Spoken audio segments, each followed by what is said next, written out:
And hello there. Happy Mother's Day and welcome to a turbocharged Mini SportsCenter. I'm Chris Fowler. Baseball tonight follows in 5 minutes. In the meantime, a check of Sunday's sports highlights. In the NBA, the Lakers looking to avoid severe sunburn in Phoenix, down 2-1 coming into Game 4 in the Valley of the Sun.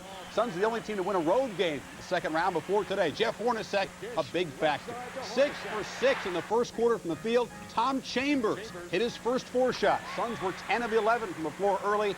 Pat Riley's team down by 14 at halftime. Magic brought him back almost single-handedly with a hook. They're back within 5, but KJ, look at the assist to Chambers underneath over Magic. 15 assists for Johnson, 30 points. The Suns win at 114-101. They lead 3-1. Game 5 is Tuesday in the Forum. In New York, the Pistons going for the stranglehold against the Knicks. Once again, foul trouble for Patrick Ewing. Sat down much of the first half. Dennis Rodman for the Pistons. The layup and the foul. Detroit by 9 at halftime. Patrick would come back in the third quarter and lead the Knicks back. The turnaround.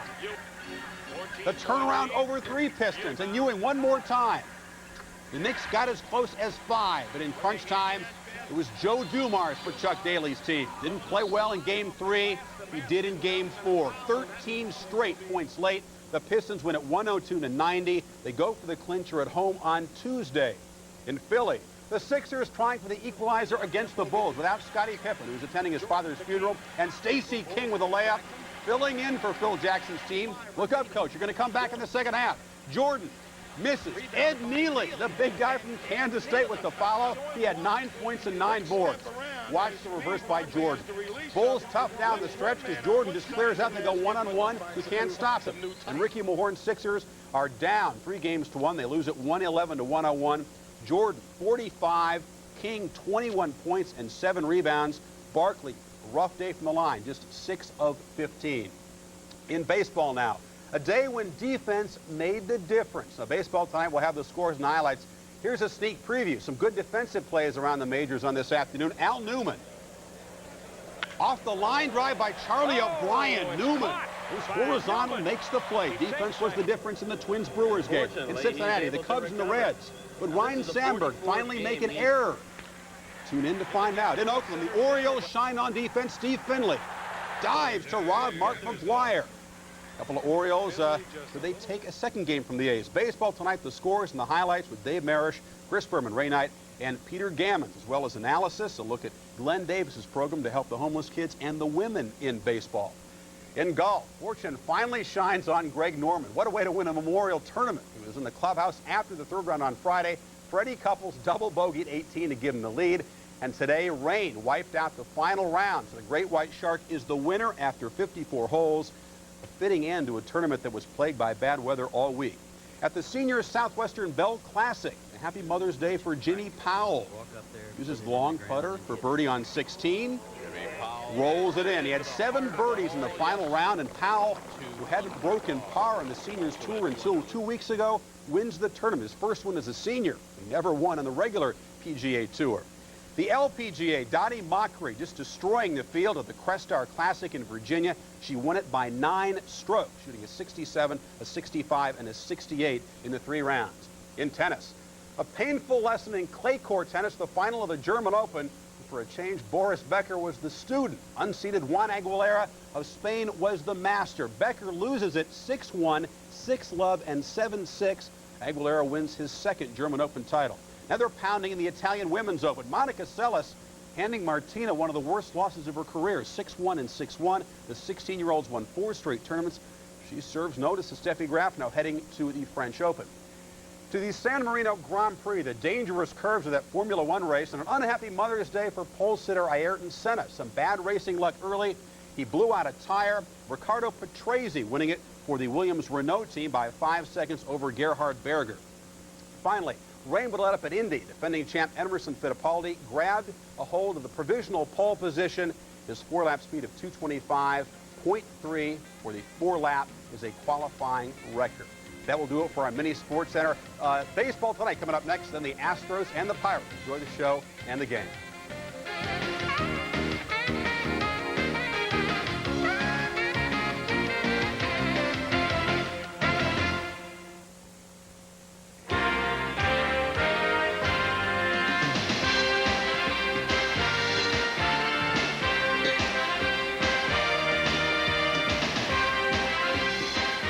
up on Baseball Tonight. The rich get richer as Oakland adds Willie Randolph to its infield. And the rich try to get richer as Dave Winfield seeks a deal to accept the Angels deal. Highlights from all over the big leagues, and for Mother's Day, the women of baseball.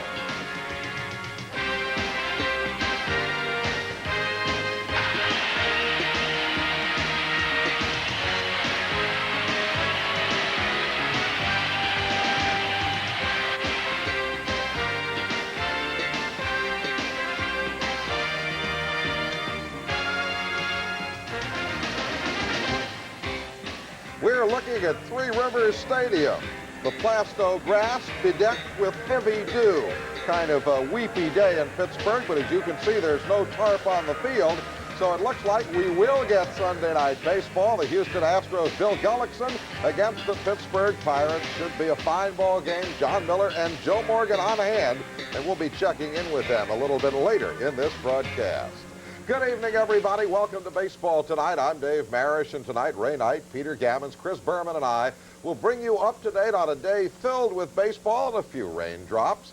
There were a couple of trades. There was a special for Mother's Day today. We'll have reports on women in baseball and on Glenn Davis, who is offering parental care to a house full of children whose own homes had failed them.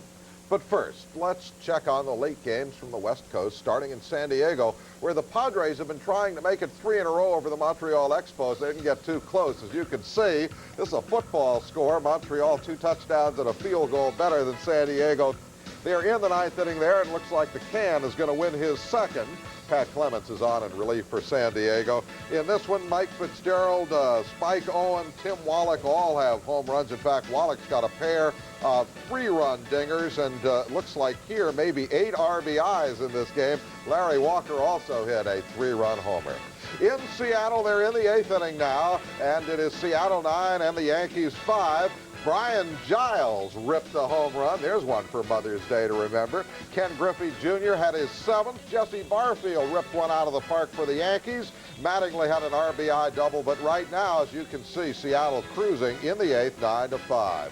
Now we go to Anaheim. The Red Sox in California, and the Angels won this one over Boston 8-4 as Chuck Finley won his 5th game of the year. Tom Brunansky did hit a home run, his first of the year for the Red Sox. Wally Joyner, Jack Howell, and Donnie Hill all had RBI blows for California as they win it 8-4. And in Oakland, this ball game just ended as Baltimore beat the A's for the 2nd day in a row, 4-1. Jay Tibbs winning his 2nd of the year. Billy Ripken, Mike Devereaux, Mickey Pettleton, and Joe Orsulak all had RBIs for the O's. The Oakland A's 1-run came on Ricky Henderson's 6th home run of the season, and no, he didn't lead off the ball game with it. It didn't happen until the A's were practically out of the ball game. Last night, the Dodgers lifted the lid on their slow cooker, and inside it, they found a completed trade. Willie Randolph for Oakland's Stan Javier. Randolph, a 16-year veteran and 6-time All-Star, is hitting .271 for L.A. He has a home run and 9 RBIs on this young season. As for the 24-year-old Javier, who is 11 years younger than Willie, he was hitting .242 for Oakland, no homers and 3 RBIs.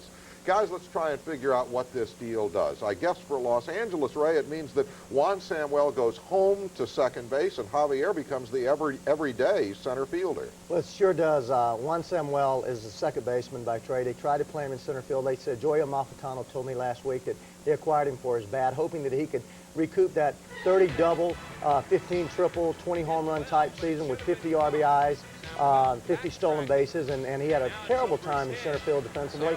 Outstanding second baseman, great offensive player, but the key is Stan Javier. Now they have a solid center fielder who runs well and instantly improves their defense and team speed. Now, Peter, for Oakland, it is a case of the rich getting richer. Willie fits right into their hand like the last card on a 5-card flush. He really does, Dave. He's the perfect guy for that club. And they've got the outfield depth with Jose and Blankenship. They needed another middle infielder somewhere. This way, Randolph can play second. Weiss is short. They can move Gallego back and forth 3 or 4 days a week. And Randolph's a perfect offensive guy for him. He can hit 9th and become almost a second leadoff guy after all he gets on 40% of the time. Or if they want to move Carney Lansford down to lower in the order, they can back Willie second behind Henderson, where they were once the best 1-2 team in the league. Now, of course, the Dodgers would deny it, but you have to wonder if this is the beginning of a concession statement and whether they might now try and move Alfredo Griffin and bring up their young shortstop, Jose Offerman, so he can get accustomed to the major leagues, get accustomed to playing with Juan Samuel. Well, I think it's time for the Dodgers. They're getting very old. This move makes them young again, basically. I think back to the Dodgers of old when they had Ron Say, Steve Garvey, Bobby Valentine, Pachorik, Ferguson, Yeager, all those guys coming up in the minor league system, and they were a minor league-oriented club. Everything was developed through their farm system, and they were just outstanding. They've gotten away from that with trades and people getting older, and it's time for them to return to that. It tells us something we can remember better, the Dodger rookies of the 50s, 60s, and 70s than their farm products of the 80s or the 90s. Well, that's because their farm system's fallen apart. This isn't the same team that it once was. I mean, after all, the only everyday player that they've brought out of their organization since they brought up Mike Scioscia is Jeff Hamilton, and he's hardly an everyday player. Talk to the people who have been to see Albuquerque, the only everyday prospect there is Jose Offerman. Well, all these once-in-a-while Dodgers were in Shea Stadium this